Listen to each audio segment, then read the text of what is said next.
همه ما میدونیم که کودکان موجودات معصوم، مظلوم،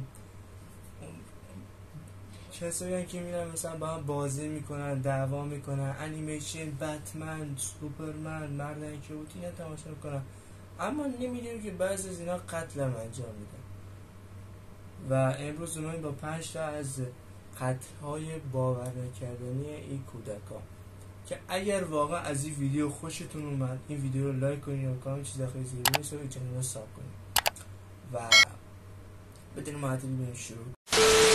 اولین قتل مربوط به جان ونابه و رابرت تامپسون که این اتفاق در سال ماه فوریه 1993 اتفاق افتاد که یک خانم در همراه بچه 2 سالش به فروشگاه رفته بودن و میخواستن یک کالا رو خریداری بکنن و این 2 تا بچه تخس در 2 تا بچه 2 ساله این زن بردن که وقتی حواسشون و وقتی مادر یهو حواسش به بچهش نبود و دیوار حواسش به بچهش شد، دید که بچهش نیست، کل فروشگاه رو گشته و زنگ زد به شوهرش که اونا بیاد کمکش رو بگردن. بعد پلیس بعد از چند ساعت جسد یک بچه رو داخل ریل قطار پیدا میکنن و پدر مادر میفهمن که اون بچه خودشونه. بعد پلیس متوجه این 2 تا بچه تخس میشه و اینا دستگیر میکنن و اینا هم اعتراف میکنن. اینا در سن 10 سالگی به جرم و در سن 18 سال تا سن 18 سالگی به زندان رفتن. الان بگم یا آزاد چون این در روز فوریه 1993 آره پس بیش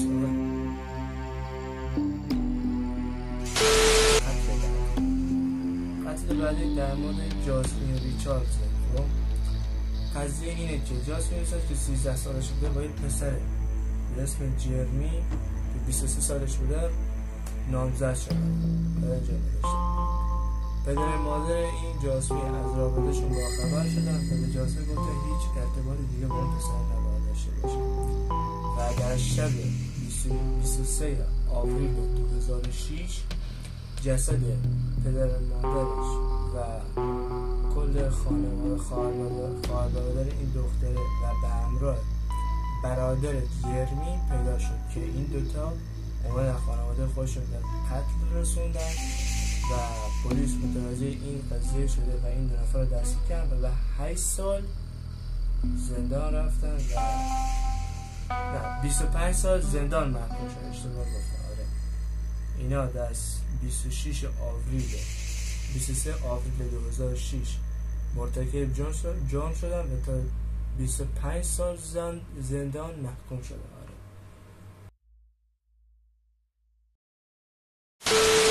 قتل بعدی که این هویج رو مشاهده میکنیم به اسم اریک اسمیته.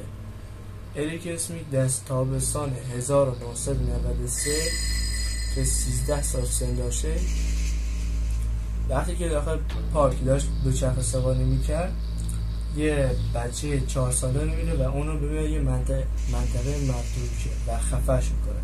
بعد از اینکه اینطور زیاد خفش کنه یه سنگ برمیداره و میزنش و بعد از اینکه به قتل رسوندش پلیس سریع میاد متوجه موضوع شده، سریع میاد اینو دستگیر میکنه و آره اینو به 9 سال زندان محکوم کرد و این کله هویجی به 24 بار درخواست آزادی به والدین اون پسر 4 ساله کردن که خانواده بودن. و پسرش بوشه به 24 خب قتل بعدی که قیافش خوکه خب به اسم جردن براوونه در 20 فوریه سال 2009 جردن که 11 سالش بوده با نامادرش بحثش میشه و این بچه قیافش خوکه شادیان رو برمیداره و روی نامادری شلیک میکنه و دختر نامادری این قضیه شلیک رو میفهمه و بعد پلیس سریع متوجه موضوع شده و این پسر دستگیر کنه و این پسر به دروغ میگه که چند تا گنگستر به ما حمله کرده توشون و اما این دختره که همه چیزو که دیده به پلیس گفته نه این دروغ میگه و این با مادر من خیلی مشکل داشته و پلیس اینو دستگیر میکنه و تا 2014 به زندان میبره که الان فکر کنم آره آزاد شده. خب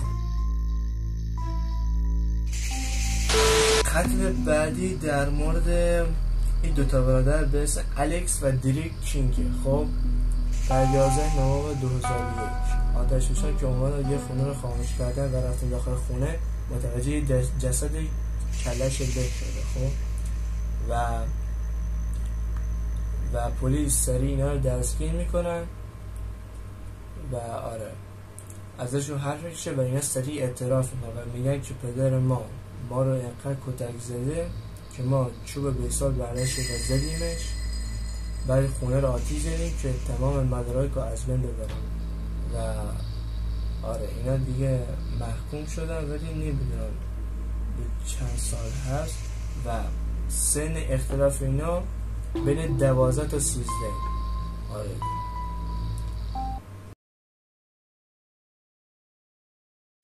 تموش. خب امیدوارم از این ویدیو واقعا خوشتون بیاد. میدونم زیاد جالب نبود ولی شروعی برای کار خودمون بوده و اگر واقعا از این سبک ویدیو خوشتون میاد حتما همه این ویدیو رو لایک کنید و چنل رو ساب کنید و این زنگولش هم بزنید و تا ویدیو ما بخیر بشه. عشق منی تا ویدیو بعدی.